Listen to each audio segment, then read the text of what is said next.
सर्वमंगल मांगले शिवे सर्वार्थ साधिके शरण्ये त्र्यंबके गौरी मां नारायणी नमोस्तुते। प्रिय मित्रों, जय माता जी की। दोस्तों, वास्तुशास्त्र के अनुसार हमारे जो घर है या जो मकान है, जो हम बहुत सारे मकानों के अंदर विजिट करते हैं, तो जो घर का डाइनिंग रूम होता है उसके अंदर वास्तु दोष भी हम देखते हैं। दोस्तों, घर के डाइनिंग रूम या घर के अंदर जो डाइनिंग टेबल है उसके अंदर वास्तु दोष होता है तो सीधा सीधा हमारे स्वास्थ्य पर इसका गहरा प्रभाव पड़ता है। दोस्तों, डाइनिंग रूम की जो एनर्जी सकारात्मक नहीं होगी, अच्छी एनर्जी डाइनिंग रूम की नहीं होगी, तो इस घर के जो सदस्य होंगे उनके स्वास्थ्य पर बहुत बड़ा गहरा असर पड़ेगा। क्योंकि डाइनिंग रूम या डाइनिंग टेबल की जो एनर्जी है वो हमारे स्वास्थ्य को स्वस्थ रखने के लिए बहुत ही अहम भूमिका निभाती है। दोस्तों, वास्तुशास्त्र के अनुसार हमारे घर के जो भोजन कक्ष है या जो डाइनिंग टेबल है उनकी व्यवस्था हम कैसे कर सकते हैं ताकि वहां की एनर्जी अच्छी हो सके, वहां की एनर्जी सकारात्मक हो सके, जिससे उस घर के जो व्यक्ति है वो बिल्कुल स्वस्थ रह सके। दोस्तों, भोजन कक्ष का जो कलर होता है, जो रंग होता है, वो हम कोई भी रंग वहां दे देते हैं, इससे हमारे पाचन क्रिया पर बहुत ज्यादा बुरा प्रभाव पड़ता है। तो दोस्तों, वास्तुशास्त्र के अनुसार भोजन कक्ष का जो रंग होता है, जो भोजन कक्ष के अंदर जो हम कलर लगाते हैं, वो रंग हमारा ये ध्यान रखना चाहिए कि हम भोजन कक्ष के अंदर केसरी रंग दे सकते हैं।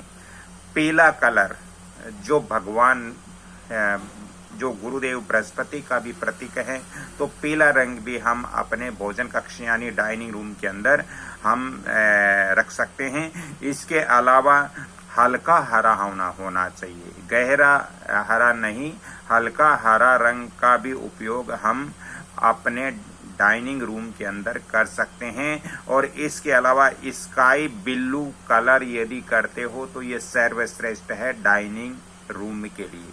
डाइनिंग रूम के अंदर आप ये 5 कलर कर सकते हो, 5 में से कोई भी एक कलर यदि आप चयन करते हो तो ये बहुत अच्छी बात है वास्तुशास्त्र के अनुसार। दोस्तों, भोजन कक्ष और भोजन कक्ष के बिल्कुल पास में यानी जुड़ा हुआ शौचालय नहीं होना चाहिए। जहां हमारे घर के अंदर भोजन कक्ष है, भोजन कक्ष के बिल्कुल पास में शौचालय वास्तुशास्त्र के अनुसार कदापि नहीं होना चाहिए, क्योंकि इससे बहुत बड़ा वास्तु दोष होता है और इससे घर में जो व्यक्ति हैं उनका स्वास्थ्य ज्यादातर खराब ही आप खराब ही पाओगे, क्योंकि ये सबसे बड़ा वास्तु दोष हो जाता है। दोस्तों, भोजन कक्ष जो हमारा होता है, जो डाइनिंग रूम होता है जहां हम भोजन करते हैं, उस भोजन कक्ष के अंदर आपको जैसे लोहे वगैरह की धातु की बनी हुई वस्तु यानी टेबल और कुर्सी नहीं होनी चाहिए। हमारे भोजन कक्ष के अंदर लकड़ी से बनी हुई ही टेबल या कुर्सी होनी चाहिए। डाइनिंग टेबल भी हम लगाते हैं तो वो लकड़ी की ही होनी चाहिए, कुर्सियां भी लगाते हैं तो वास्तुशास्त्र के अनुसार लकड़ी की ही बनी हुई होनी चाहिए। दोस्तों, हमारा जो भोजन कक्ष होता है, भोजन कक्ष के अंदर जो टेबल होती है वो कभी भी गोल नहीं रखनी चाहिए। गोल टेबल जो होती है वो अच्छी नहीं होती है। भोजन कक्ष में कभी भी भूल कर भी गोल टेबल नहीं रखनी चाहिए। टेबल कभी भी चौरस या लंबा चौरस ही रखना चाहिए।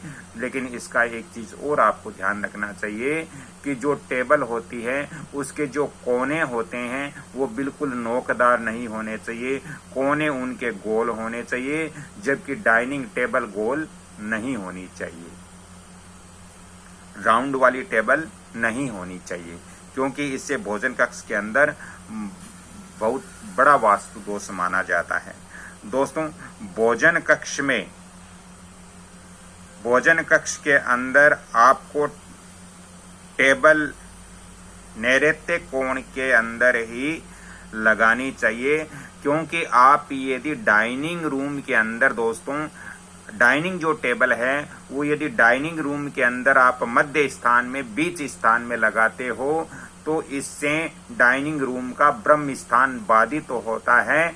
इसलिए डाइनिंग रूम के अंदर मध्य स्थान यानी डाइनिंग का जो कमरा है, जो हमारे भोजन कक्ष का जो रूम है, भोजन कक्ष है, उसके मध्य यानी बीच के अंदर आपको खाने की टेबल नहीं लगानी चाहिए। आपको डाइनिंग रूम के अंदर नैऋत्य कोण है जो दक्षिण पश्चिम की दिशा है, उस तरफ आपको टेबल लगानी चाहिए भोजन करने वाली।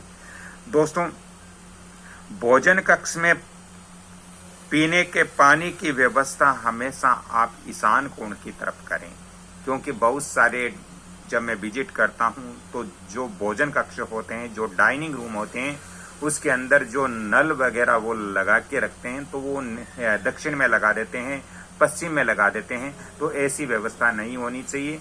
बिल्कुल ईशान कोण यानी पूरब और उत्तर, जो हमारा भोजन कक्ष है उसके पूरब और उत्तर वाली जो दीवार है उस पे ही हमें पीने के पानी के लिए नल या फिर आप वहां पर जग इत्यादि या वाटर कूलर जो भी लगाते हो वो ईशान कोण की तरफ ही आपको लगाना चाहिए। दोस्तों, भोजन करते वक्त जो हमारा मुख है वो हमेशा पूरब दिशा की तरफ ही होना चाहिए। बहुत सारे लोग दक्षिण की तरफ मुख करके भोजन करते हैं, उनसे उनकी आयु का ह्रास होता है, आयु कम होती है। इसलिए भोजन हमेशा पूरब दिशा की तरफ ही मुख करके व्यक्ति को करना चाहिए। अगर सभी का मुख पूरब दिशा में रखना संभव नहीं है तो कम से कम जो गृह स्वामी होता है, जो घर का मालिक होता है, उसको तो पूरब दिशा में ही मुख रख करके भोजन करना चाहिए। दोस्तों, भोजन करते समय कभी भी आपको गुस्सा नहीं करना है। भोजन करते समय कभी भी आपको ज्यादा बात नहीं करनी है, गुस्सा नहीं करना है, अन्यथा जो भोजन हम करते हैं वो हमारे अंगों को नहीं लगता है। इसलिए इस चीज का भी ध्यान रखें। अन्नपूर्णा देवी रूठ जाती है, जिससे हमारे घर के अंदर आर्थिक तंगी आती है। दोस्तों, भोजन करने के तुरंत बाद हमें थोड़ी देर आराम जरूर करना चाहिए, वरना शरीर में कई तरह की बाधाएं आ जाती हैं, हमारा शरीर अस्वस्थ हो जाता है। इस तरह से हम वास्तु शास्त्र के अनुसार हम अपने डाइनिंग रूम की व्यवस्था पूर्ण कर सकते हैं और अपने एक घर के अंदर एक अच्छा डाइनिंग रूम बना सकते हैं। हम वास्तु शास्त्र के अनुसार बना सकते हैं। अब दोस्तों, आपके सामने सवाल आया होगा कि डाइनिंग जो भोजन कक्ष है वो घर की किस दिशा में रहना चाहिए। तो भोजन कक्ष आपको घर के पश्चिम, अगर आपका किचन आग्नेय कोण में बना हुआ है तो आप इसको पूरब दिशा में रख सकते हो। पूरब से अच्छा है, आपका यदि किचन वायव्य कोण में बना है तो आपको पश्चिम दिशा में रखना चाहिए। दोस्तों, भोजन कक्ष पूरब के सेंटर में बिल्कुल नहीं होना चाहिए, पूरब और आग्नेय के बीच में आप दे सकते हो। तो आज की मेरी ये जानकारियां अच्छी लग रही है तो इस वीडियो को आप लाइक करें, शेयर करें और सब्सक्राइब जरूर करें। बेल आइकॉन घंटी का जो निशान आता है उस पर भी आपको क्लिक करना है ताकि मेरा भी मनोबल बढ़ेगा। मैंने इस चैनल पर बहुत सारे वीडियो दिया है, आगे भी दूंगा। यदि ज्यादा ही आपको वास्तु और ज्योतिष संबंधित परामर्श लेना हो या आपको on the vastu WhatsApp visit करवाना हो या ऑन द वास्तु विजिट करवाना हो तो आप फोन नंबर भी नोट कर सकते हो 7901718402। इन नंबरों पे आप कांटेक्ट करके वास्तु और ज्योतिष संबंधित परामर्श ले सकते हो। राधे राधे, जय माता जी की। सभी स्वस्थ रहे, धन्यवाद।